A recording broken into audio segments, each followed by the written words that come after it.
got enough. We'll do a cheers right now before we start what we're starting. Right. Just Cheers. because for what we're doing. It is a lovely thing that we're doing. We actually decided to do a top 5.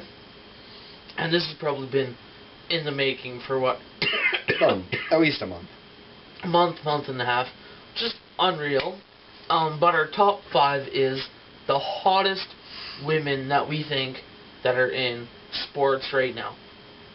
Yeah, a month of research went into this, and it was actually really hard because I'm like, it was. Wow, you're good looking, you're good looking, you're good looking. My list is more than 5 people. Like, what do I do? Yeah, no, exactly. It's tough to with any list you make. It's so tough to narrow it down, and this one in particular was very interesting. And we both took different avenues. Took it totally different. We did. We took different avenues in how to get our top 5, and we ended up with 10 different names. So. And I was really surprised by that. Yeah, I was actually very surprised by that too. I thought we would have maybe 1 or 2 of the ladies there, but. No, we have 5 different people for each of us, so yeah. I'm happy with that. I'm happy with this too, and like even though, as Curtis said, it's been months in the making. Like we've been looking online, and like I started to figure out, I'm like, whoa, there's way too many good-looking girls in sport for me to go to scroll through 100 pictures and say you're good-looking, you're good-looking. So even though I did look. I took the first couple not the first couple, but I didn't do it as not necessarily discriminatory, but like I didn't do it. Like I kind of just took the first couple that were there, so I didn't have to look through. I would go and I would find a list on, I don't know, Sports Illustrated or whatever, and they would have the top 100.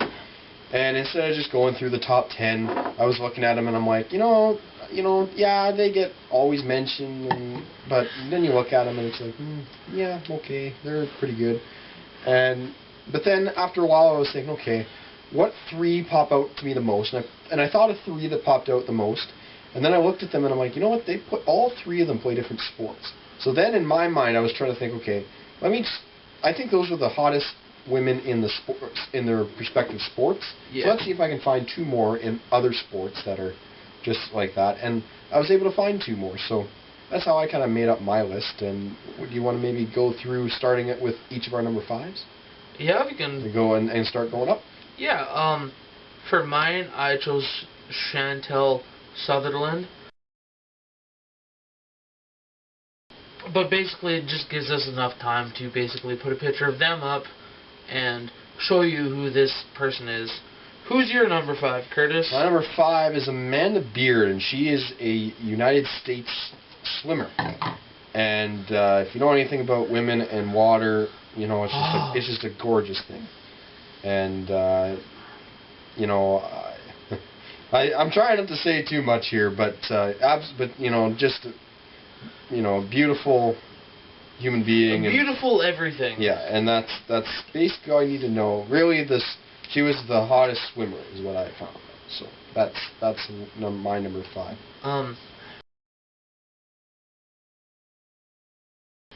I should have re-looked this up before we did this. Do you want to do your number 4? And I'll do my number 4 for a second. And my number 4 is maybe somebody who not a lot of people know about, and I definitely didn't know about her until I found her online. And her name is Erica Hosseini. I hope I'm saying that right.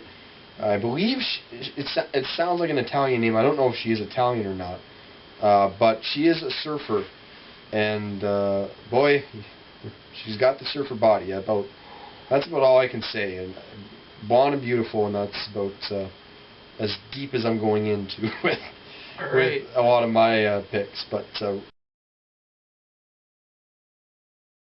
Ryan, did you find out who? I found my number 4. And found your number 4? Wow.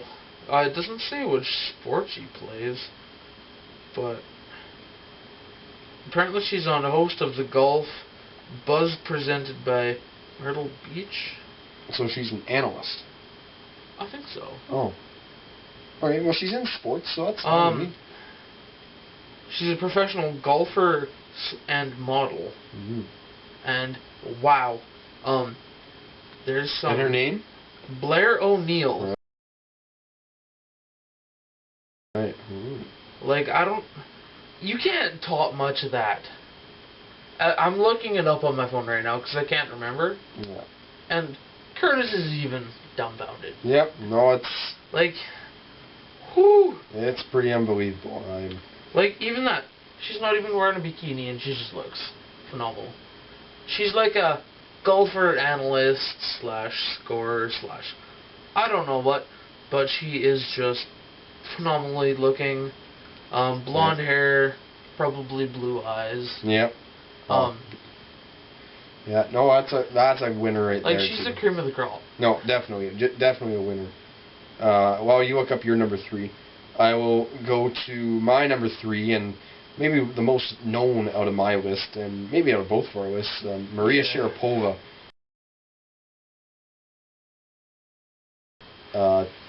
Russian tennis player. You know, yeah, you hear a grunt when you're watching her on tennis, but you really don't care. Just, you know, I think sometimes she gets annoying, but she's a lot less annoying than those Williams sisters. And you know, she's been in Sports Illustrated's swimsuit edition a couple times, and just drop dead beautiful to me. And I think maybe it's not really a trend with a lot of my women, but I do prefer blondes to brunettes, although my number 1 isn't a blonde. But most of the time if there's a choice, I would go the blonde over the brunette. And but my 2, 3, 4 kind of solidify that, I think, with my picks. But we're going over to Ryan here, hopefully, and maybe he's got his number 3 ready. My number 3 is not apparently working out. So she dumped you already? I guess so. We're gonna take a skip past by number 3. Okay, well, maybe come back to her. And because apparently, you want me to finish my list, and maybe you can get. Well, because your number 1 is, people know your number 1. I don't know your number 2. I don't know my number 1. You don't know? Okay. Well, you'll know it in a bit. I think I figured it out.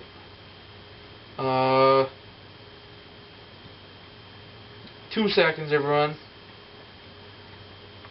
What the? I'm assuming I think my 3 is a biker? I think. By what's showing up, she's located in Canada. It's actually one thing I never looked up. I don't have any Canadians on mine. I think this one is. So if this is, well done to you. I did my best to choose the Canadian. Because we love our Canadian girls. We do love our Canadian girls. I gotta look into that stupid garbage. So it's a biker, and her name's Allison Baver. And she went for. That's not right. I was like, she's a professor of clinical psychology. Like, well, it's possible, I guess. And she likes running bikes. So. But you know, we'll have the picture up anyways, right? Yeah, we'll. So I think we got the gist of it. She is a biker, and we think she's Canadian. We think she's a biker, and we think she's Canadian. So if there is not a Canadian biker up here, then we are wrong. We are wrong, and don't hate us. Yes. All right, so we're gonna do our number 2, and Curtis is going to say his while I somehow try and research mine. Hopefully, it doesn't mess up again. Well, my number 2, I think if you're in Canada and you watch curling and you watch World Women's Curling, you will know this as maybe in my estimation, one of the most well-known skips not from Canada, and that is Eve Muirhead.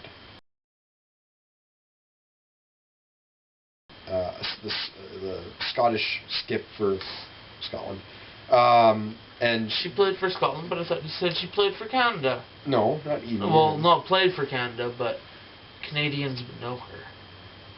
No, Canadians would know her if they watched World Women's Curling. Oh, okay. She's the most. I said she was the most well-known curling skip not in Canada. Oh, okay. So, to me, like Eve Muirhead, like that accent, boy, a lot of women couldn't pull it off, but she does. She does, and you know she's got a hot team too. Like, yeah. I'll tell you what though, when Scotland and Canada were playing each other, just this past World Championships, just unreal, yeah, right? Yeah, it got hot in the place really quick. You know, and you know, to me, I think she'd be even more hot if she didn't have that streak in her hair. You know how she has the black in her hair? Yeah. I wish she would almost just go right blonde. And I think that would be or even if she took out some of it. I think she just has too much of it in her hair for some reason. But you know what? And you know what I like? She looks like she has the body of like a 25 to 28-year-old. Yeah. But she's only 22 or 23. Really? Yeah. So she's prime. And exactly. She's been like that since she was in juniors. Nice. You know, like she hasn't changed too much. So to me, I think she's just more mature than a lot of the other young curlers out there. Yeah. And I think that's why a lot of people look to her as such an icon in curling and in sport for women, anyways. Yeah. And so that's my curling spiel about that. About Eve Muirhead, and how is the search going for number 2? Search for number 2 is actually going quite well. She is a field hockey player for Team Australia. Okay. She's wow. Mm. She's another blonde. Go figure. Mm-hmm. Her name is Casey Eastham, right? Casey Eastham. I probably forgot about that because I was so lost in her good looks. Yeah. She's another good-looking sport player. She's played for, I don't know if it's just Team Australia but she's played in Australia. Probably in the Olympics and stuff like that. Yeah, and she's just quite good-looking. Can't really say too much about her, but there's going to be a picture up. Yeah. Yeah, that's a lot of the time you can't really say too much about them because when we made this list, you were looking for looks. Exactly, right? And it's not to say that I'd like their personalities or anything. It's just their looks, and it's kind of what we're going off of it. And that's why when I introduced my number 1, don't get mad because I don't really care for this girl as a person, but she's my number 1 for a reason. And maybe it'll surprise a lot of people in the soccer world that it's not somebody else from the United States soccer team. But my number 1 is Hope Solo, the goaltender for the United States. I hate Hope Solo because when Canada ended up getting when Canada was up to the United States, and you know they almost made that big, they almost won in the semis to go to the gold medal. Hope Solo kind of came out and was talking about how Christine Sinclair and how she almost single-handedly led the Canadians to the gold medal game. Mm-hmm. Hope Solo came out and said, you know, I could have had all of her goals. You know, she made so many excuses for that, and to me, it was just a very unclassy thing to do. Yes, your country is the best in the world at soccer, and all this stuff. Whatever. But at least be humble about it. Exactly, right? And that's what I can't stand about when Americans win stuff, and I'm going to get really in a lot of trouble for this, because I know when Canadians win stuff, yes, we love it. We love our Canadians. We love winning. Yeah. But at the same time, I feel like there is something inside of us that just keeps it a little bit down, on the down level, just a little bit to say, okay, you know you win, but you don't. But publicize it and put it in the town newspaper. Not too much, you know, and yeah. And as much as you know, America won the gold medal in soccer, which is in a team sport, one of the biggest medals you can win in the Olympics. Yeah. But you could just say, you know, whatever. But when, once Twitter comes about and you see everything else, in America, whenever they win anything, when Michael Phelps won all those medals, and when everyone else, even Chicago won the Stanley Cup, it's all everyone. It's just a complete explosion. And then you get tweets. And then you get all these Americans when Toronto Blue Jays go to town, when the Toronto Raptors are in town, or even in hockey, when you get the Edmonton Oilers going to the New Jersey Devils or the Penguins or somewhere, or a strong team for once, and there'll be a chant, USA, USA. First of all, when the Toronto Blue Jays go to New York or Boston or wherever, or Colorado or wherever, and you chant USA, USA, you realize that probably more than half of the players in Toronto are from the United States. So it's just giving them a huge boost. Very, very well done. Very classy, America, if you do that. If anything, say Blue Jays, Blue Jays, Blue Jays. But we're not here chanting there with you. But no, it's so. Okay. Anyways, back to Hope Solo, because she's my number one. Ooh, I forgot about Hope Solo. She's quite good looking, isn't she? She is. She's a brunette, long hair. Like, to me, Hope Solo is the devil, but she looks like she looks so mean all the time, but then in a strange way you just can't help but get excited about it. Yeah. So that is my opinion about it. But that is so. Hope Solo, my number one hottest woman in sport, based on looks alone and nothing else. There you go, Ryan. Who is your number one? My number one is Lindsey Vonn. She's actually a American alpine ski racer of the U.S. ski team. Her looks aren't necessarily like typical. They're not jaw-dropping. They're not jaw-dropping, but they're still out there. Yeah. And I think that's kind of the one thing that kind of catches me, because it's not like the straight bleach blonde hair and the thin body that catches you. It's that smile in the eyes that say, hey, what's up? Sure. Right? Yeah. Like, it's like, and I'm not even saying, like, I don't care how many medals she has or whatever this and whatever that, but, like, it's just something about her that says, like, she's not as, I guess, as cocky as, say, Hope Solo or some of these other players from Team America that say, oh my god, if it wasn't for me, our team wouldn't have won, right? Yeah. No, it's true. But did you know that Lindsey Vonn was or is? I'm actually not too sure anymore. Yeah. No, exactly. Yeah. Like, she's not typical. You're not your typical top model, but yeah. Did you know though that she is or was dating Tiger Woods? Really? Yeah. One of the ladies dating Tiger Woods. Well, no, she is now the one that's dating Tiger Woods. Officially, she is. Well, at a point she was. At a point, okay. No, but after the sex scandal with Tiger Woods. Oh, okay. She's like the new, and now we're running out of time. Apparently, because I think you can only do so much. Okay, we'll be back. So yeah.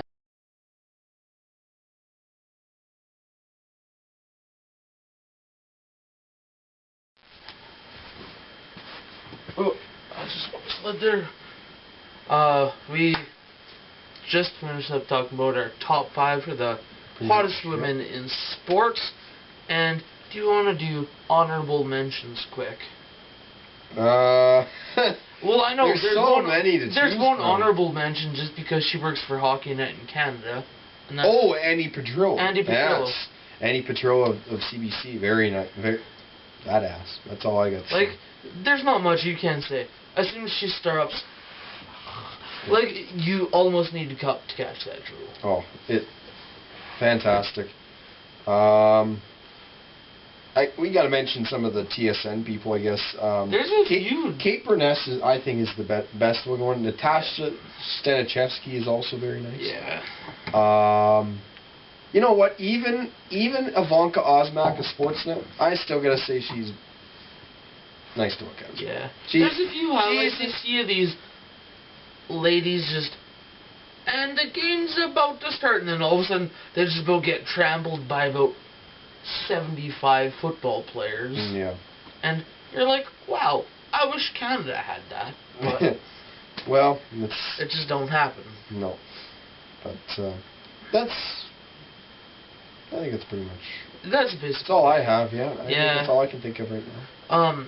So, to continue on, with Team Canada hockey, with this NHL, or with the Olympic team coming up, people have gotten their invitations, people haven't gotten their invitations, and Curtis, if you'd like to talk about who has gotten their invitations, that's kind of typical that you would think. Well, yeah, I'm not going to say who I think the list should be right now to represent Canada, because, you know, I was thinking about it, and I put it out on Twitter. If you follow me on Twitter, Curtis_Murray, you'll see who I think should be on the team and who I think the goaltenders, defense, and forwards are going to be.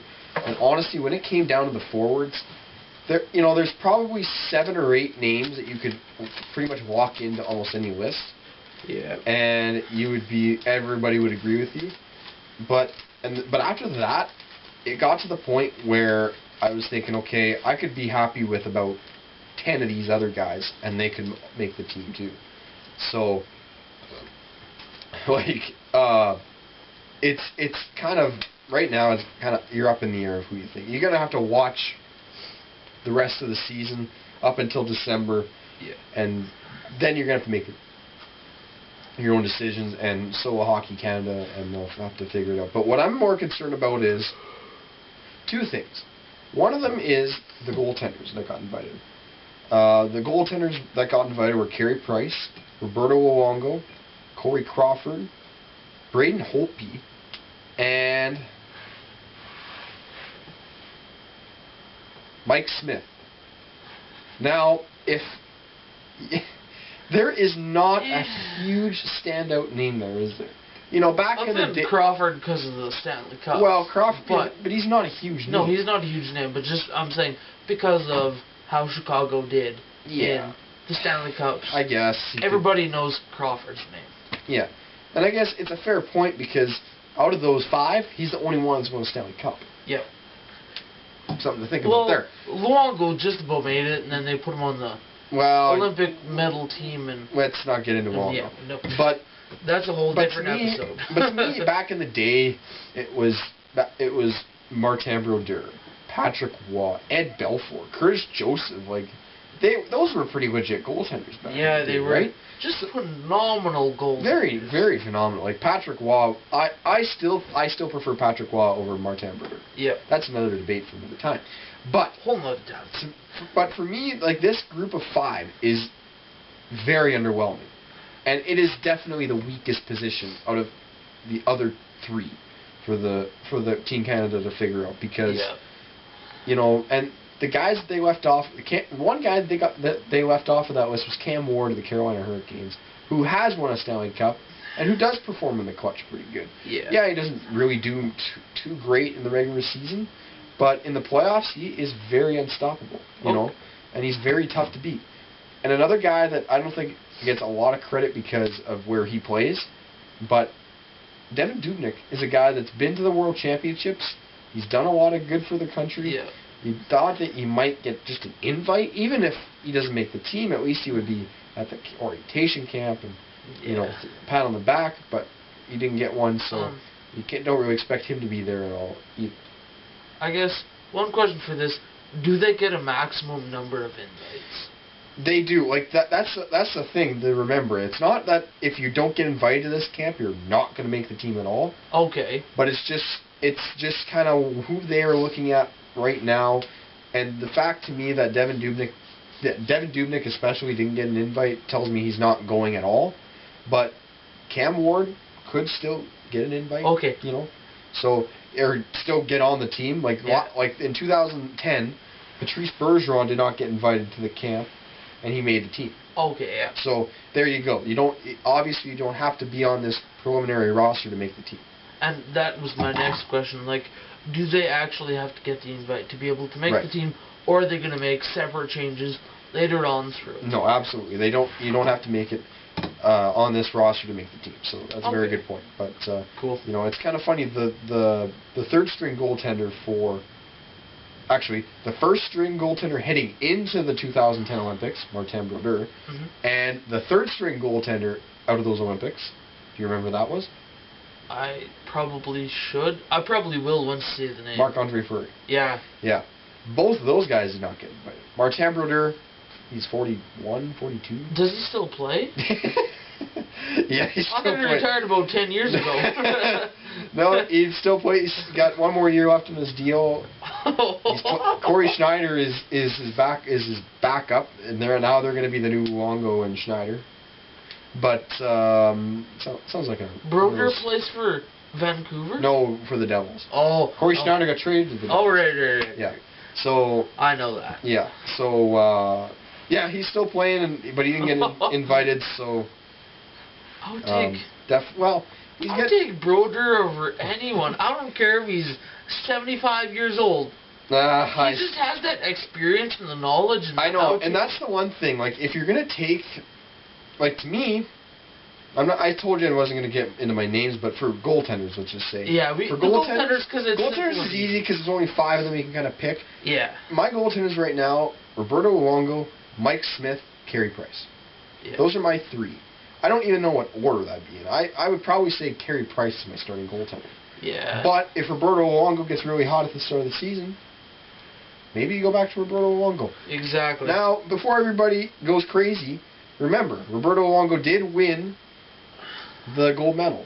Yeah. He did win it. Not only did he win the gold medal, not only did he win it for Canada, not only did he win it in Canada, he won it in Vancouver, where he played. You know, so think about that. He won probably the most prestigious medal in Canadian history. In Canadian sport hockey history. Absolutely, I think. And he won it on his home soil. Yeah. Where he plays his professional hockey. Yeah. To me, that counts as being able to perform in the clutch. Yeah. No, he did not win the game for them, but he did not lose the game. Exactly. And I think with the team that they have in front of them, it's kind of like how the Blackhawks won the Stanley Cup. Corey Crawford wasn't a great. He's not a spectacular goaltender. Yeah. He was a good goaltender. They had good defense. They had good forwards. What do? They win the Stanley Cup. Yeah. So there you go. So to me, the goaltending situation is going to be very interesting to see.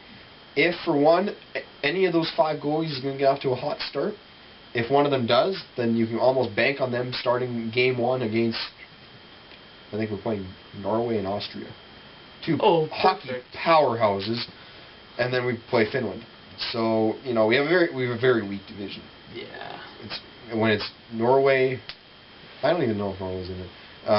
But Austria. Actually, I don't even know if Austria's in it. I think it's Latvia. We don't know who's in it.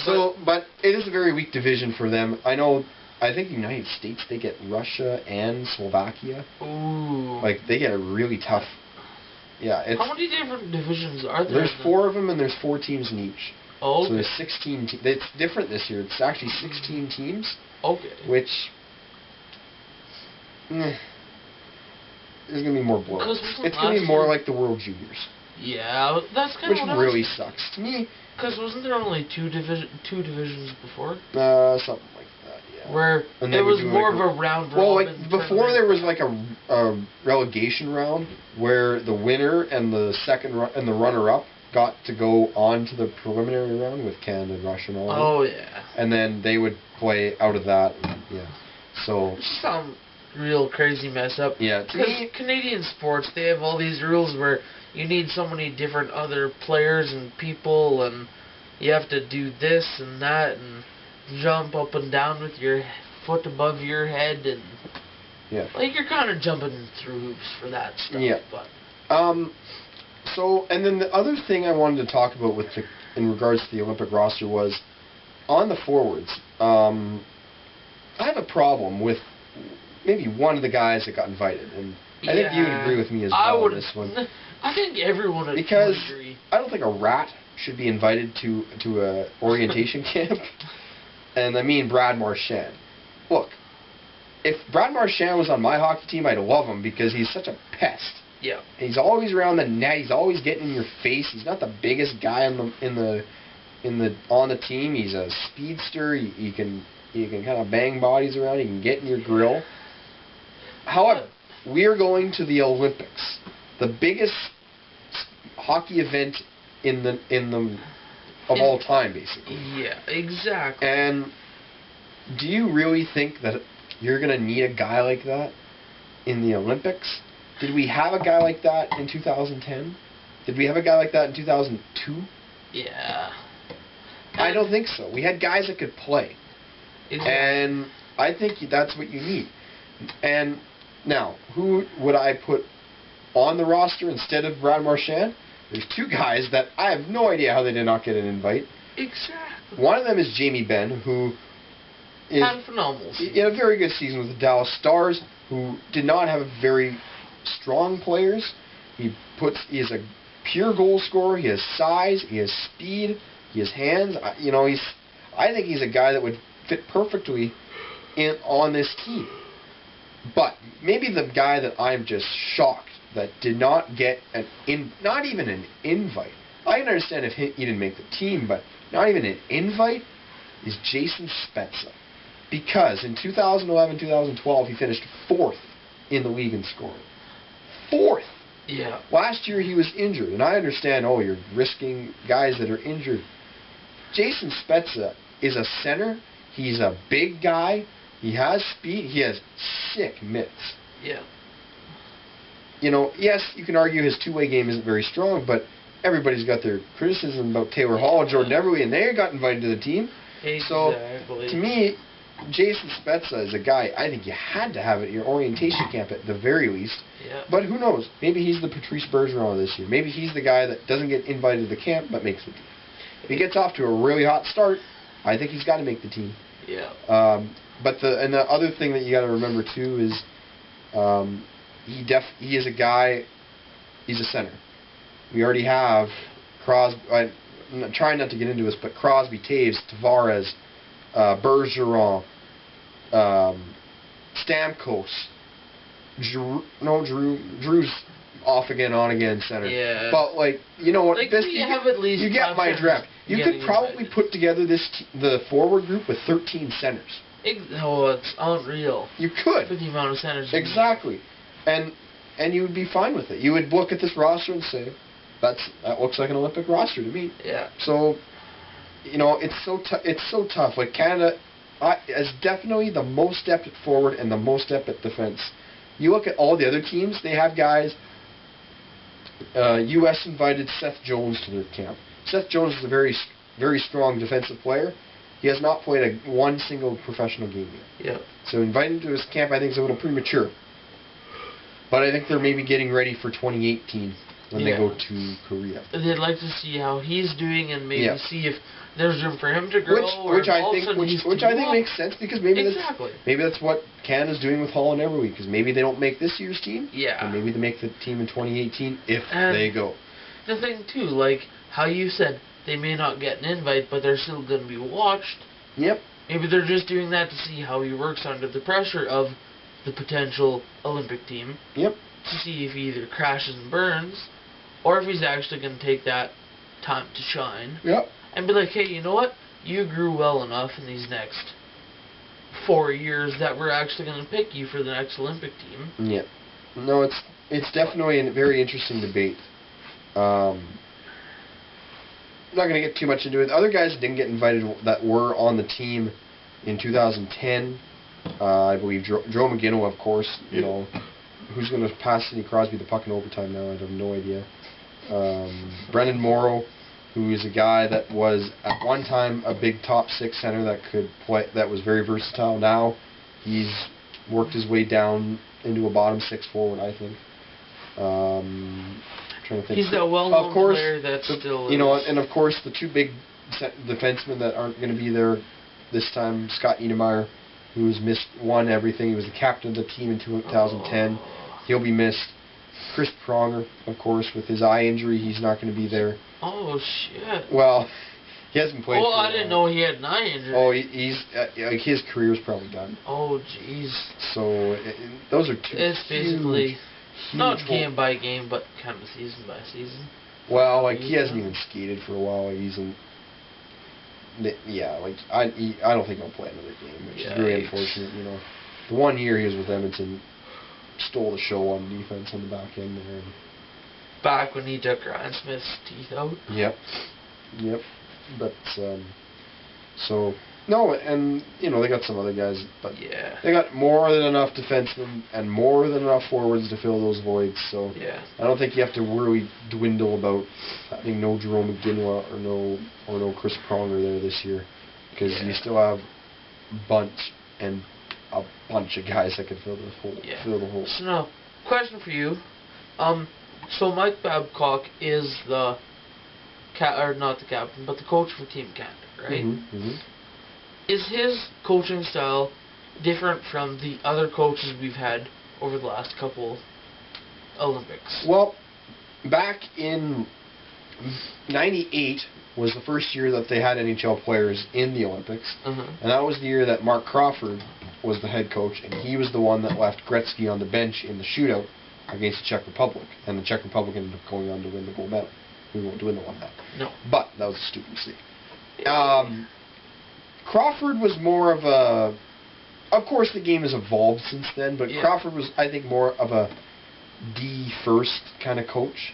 Honestly, I'm trying to remember who the coach was in 2002. I think it was Pat Quinn. It was something like that. I'm actually not even too sure who... Oh, no, was it Scotty Bowman? No.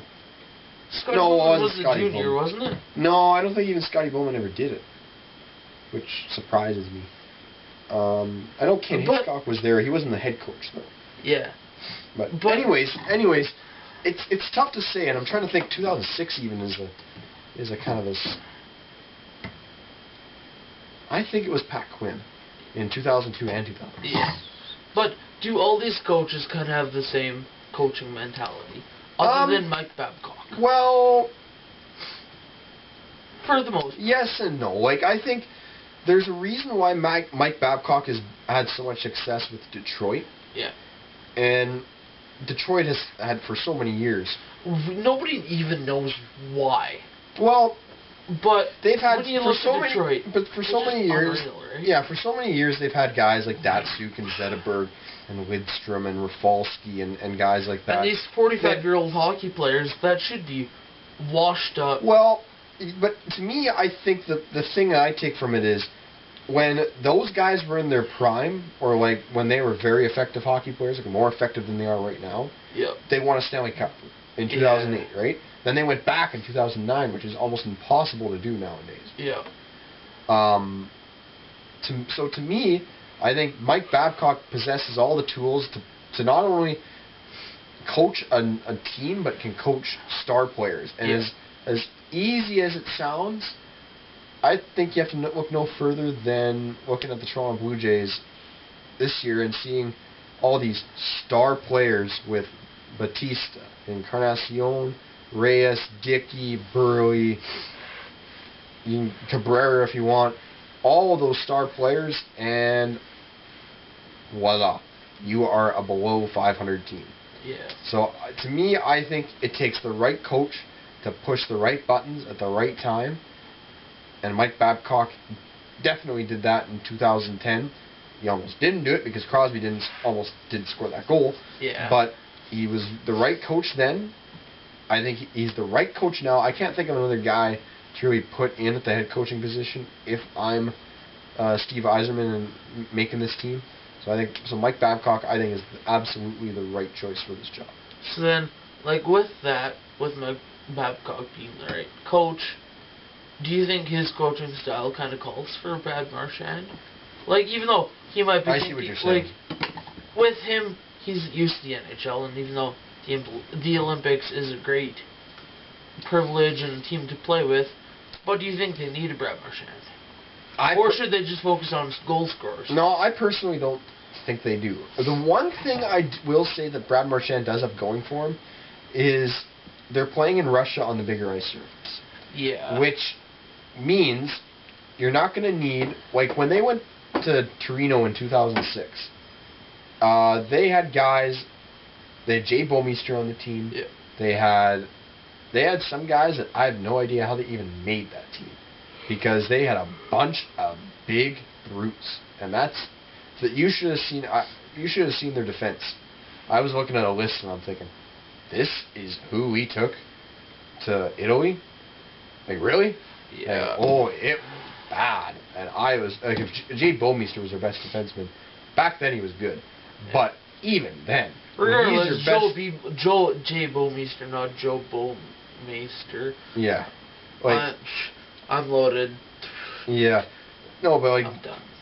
Jay Bomeister, when he's your best defenseman, something is wrong. Exactly. It's not like it's something totally team wrecking. And the other thing too is their forwards were kind of like that too. They were bigger guys, and they had some guys that could score in that, which was great, but they weren't very fast. Yeah. And on the big ice surface, speed kills. Yeah. Like if you can beat someone one-on-one. Yeah, and that's the other thing too that I know a lot of people disagree with me on this, and I would not be surprised if he doesn't make the team. But Taylor Hall, to me, I think, even though maybe he's not mature enough, or maybe he's not, maybe he is, but they don't know it yet, or he hasn't had much experience yet. But I think that is something that he has going for him, that he could somehow surprise people and make this team, because he has speed to kill. He can move the puck. He's not a tiny guy. Exactly. He's willing to go into those corners and beat those dirty fights and those dirty scrums to get the puck out of the corner and get that scoring chance. Yeah, and maybe the one thing that has him down is that when he played in the World Championships with Lindy Ruff barely used him at all. Yeah. So that could be his downfall there. So I can maybe understand where that's coming from. In my opinion, Lindy Ruff abused Taylor Hall in his ice time, because he was getting Jordan Everett was getting second minute power play time, and Taylor Hall wouldn't be out there with his normal line mates because they put in Wayne Simmons. And nothing against Wayne Simmons, very strong player, very big player. But I don't think he should have been on the power play. Exactly. It's like, nothing against Wayne Simmons, but it's Taylor Hall. Taylor Hall or Wayne Simmons? Yeah. Ask that, Canada. Who would you rather have? Exactly. I'll post this up in the comments, and the 6 viewers who are going to watch this, the 6 of our 14 subscribers, and talking about that, the giveaway is still going on. It's been, what, 2.5 months since I started that, probably? Yeah, something like that. Until I get 30, we're just gonna keep going until I find some. So, if you want, follow this channel, get the latest Man Cave sports show since it got cancelled and changed to this Man Cave show. I get beer reviews, movie reviews, the latest random stuff, and I was just gonna say, if you wanted to do, we could, since. Did you see Despicable Me 2? I did, yeah. And I saw Despicable Me 2. Want to do a quick? Do you remember most of it? I do. Except you fell asleep. I fell asleep for like the last 5 minutes. Which isn't. Okay, well we'll do a quick 5-second break, and then we'll come back with a movie review. Yeah, Despicable Me 2.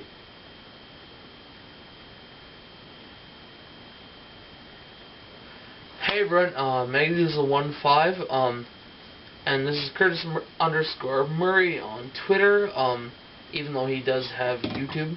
Mm-hmm. And I found that out the other day. Yeah. It's just because you would follow me. Yeah, I actually didn't. I don't put up videos really. I just like to follow people and watch videos. I don't know if I'm ever going to put up a video. I might later, but follow his channel for sure, and just follow me on Twitter, and I'll be happy. But this next video here that we're going to do is going to be a joint movie review of Despicable Me 2.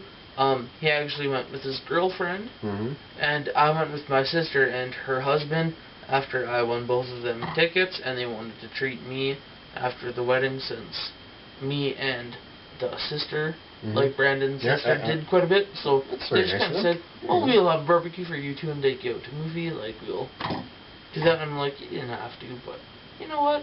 They wanted to, so I let them." Very nice. It was a very nice gesture. But Despicable Me 2, what did you think?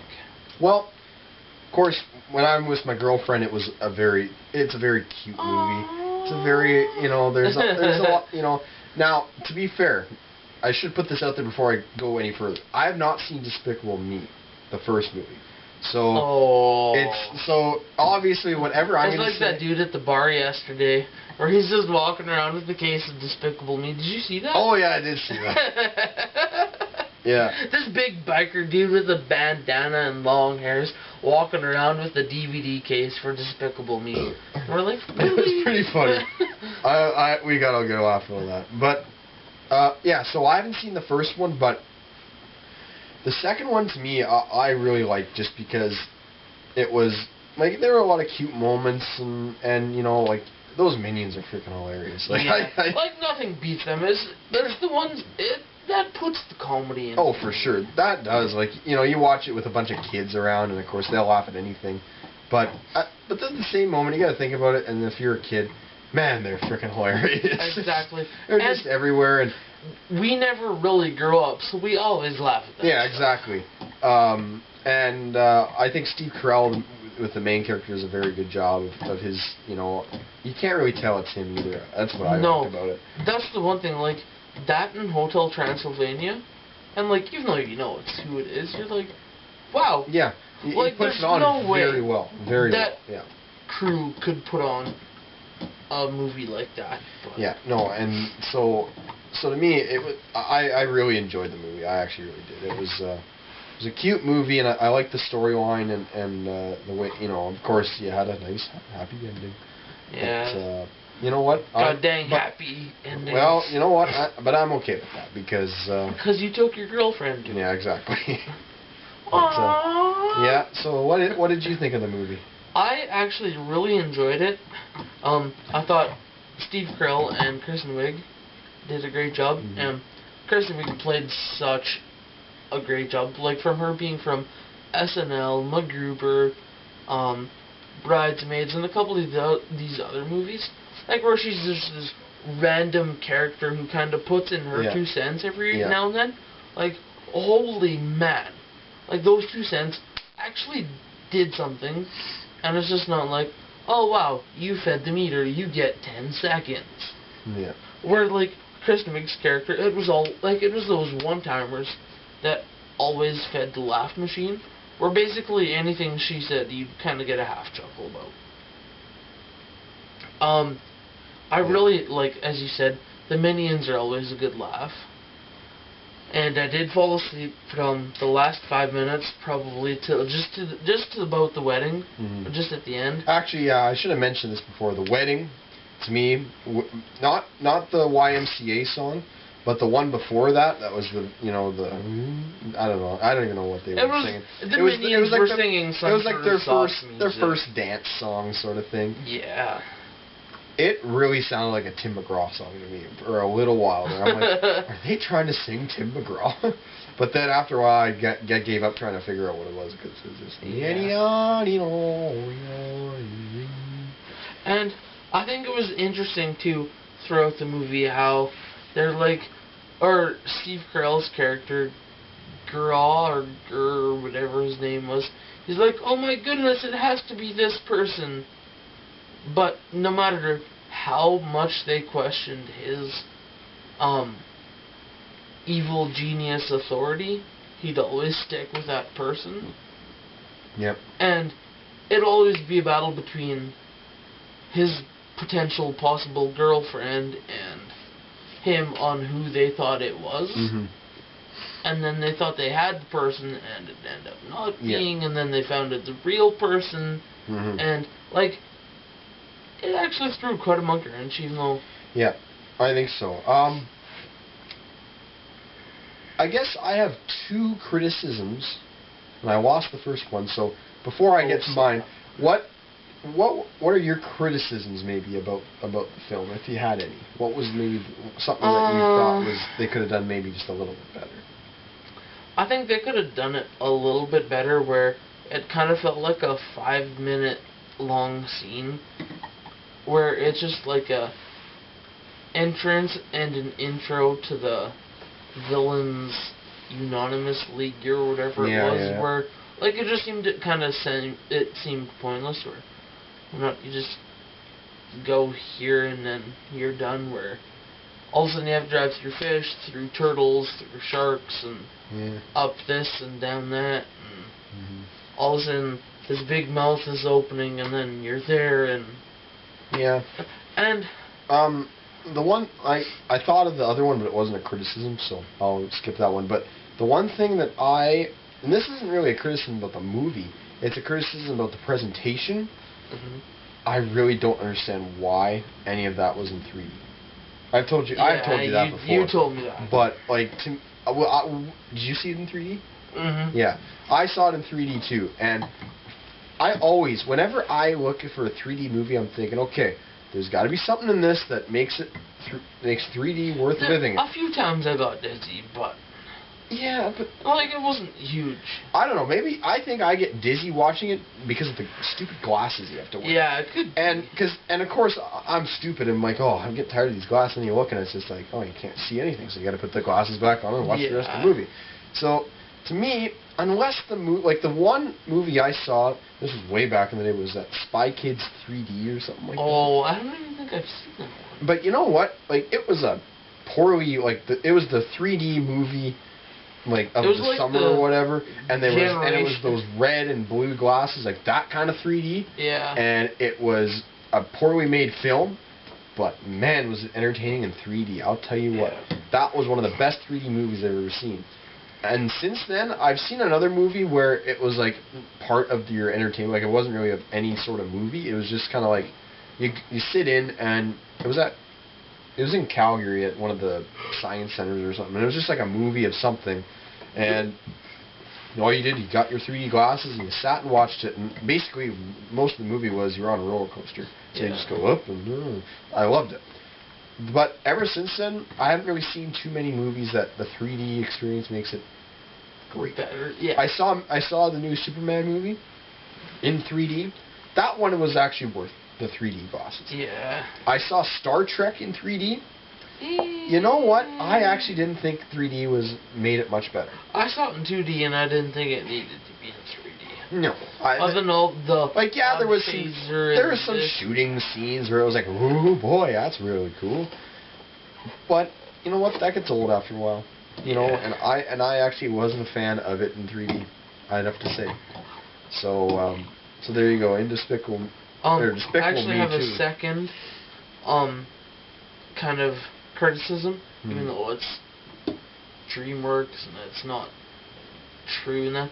But it just seemed like physics when they were doing that trip to the Villains United League or whatever it was, that they went into the tank or like the waiting cell for after once the ship docked, and all of a sudden, boom, half second, water's gone. I'm like, there's no way the water would just be sucked out of there that fast. Yeah. Like actually, that was the other thing that bothered me, was when he wanted to leave that place or whatever underground. I'm thinking, it took them forever to get there. How does he walk out and there's a door and then there's a rowboat? Yeah. It's that doesn't make any sense whatsoever. But this isn't a criticism about it, but I actually like the fact, you know how movies now are, all of them are 2 hours and 20 minutes long? Yeah. This one was an hour and 40. Nice. Not even. Actually, it wasn't even an hour and a half. It didn't overkill at all. No, exactly. And to me, I like movies like that because I found now that I'm more of a TV series guy. I'll sit down and watch an episode of Friday Night Lights or How I Met Your Mother or an episode or two. And by that time, I'm worn out. I'm you know what? I'm done watching TV for now. Exactly. I think that's kind of why I started getting tired by the end of a movie. Because especially the new Fast and Furious movie, very good movie, but it was 2 hours long. Yeah. And it's just my goodness, it's dragging on. And, you know, the last scene, what did we figure out, was an 18-minute runway scene? Like, how long is this frickin' runway? Like, you know, like... But anyways, so... We did a review of Despicable Me, too, and we've run into about 3 or 4 different movies, so... Exactly, and I do have a handful of movies on my phone that we could do. Oh, well, I'm probably going to do sometime. Even though they're probably like 2 months old. Don't matter. Maybe one day, possibly, we could do like Fast and Furious Fast 6 or whatever. Yeah, maybe we could 6 Furious or Furious 6. We could do that. Yep. Even though it's old. But I think we're gonna call it quits for now because I think so. Low on time again. Yep. So you can follow this channel here if you've stumbled upon my video at Megadiesel15 on YouTube. And if you want to follow me on Twitter at Julio15Bonjoli. And follow me on Twitter at Curtis_Murray. We'll see you in a bit. Yeah, we'll see you in a bit, and just want to wish you a great night.